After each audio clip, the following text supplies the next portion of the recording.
आड़ेणीगढ़ forest section ठारे 75तम one महोत्सव पालित।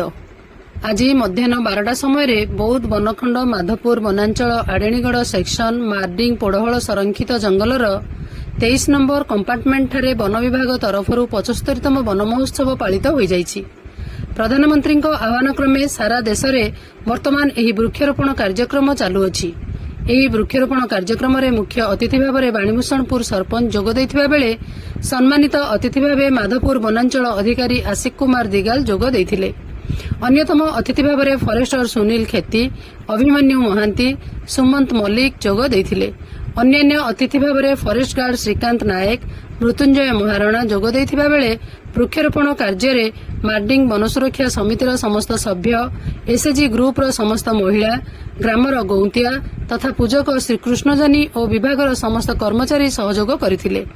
ପ୍ରଥମେ ଗ୍ରାମର ପୂଜକ ଶ୍ରୀକୃଷ୍ଣଜାନୀ ପୂଜାପାଠ କରିସାରିବା ପରେ ବୃକ୍ଷରୋପଣ କରାଯାଇଥିଲା। ଏହି ପୋଡ଼ବଳ ସଂରକ୍ଷିତ ଜଙ୍ଗଲରେ ପ୍ରାୟ 50 ହେକ୍ଟର ଜାଗାରେ 10,000ରୁ ଊର୍ଦ୍ଧ୍ୱ ବୃକ୍ଷରୋପଣ ପାଇଁ ଉକ୍ତ କାର୍ଯ୍ୟକ୍ରମର ଶୁଭାରମ୍ଭ ହୋଇଥିଲା ଏବଂ ଶୁଭାରମ୍ଭର ପ୍ରଥମ ଦିନରେ 1,000 ଆମ୍ବ, ପଣସ, ଜାମୁ, ତେନ୍ତୁଳି ଆଦି ବିଭିନ୍ନ ଚାରାରୋପଣ କରାଯାଇଥିଲା।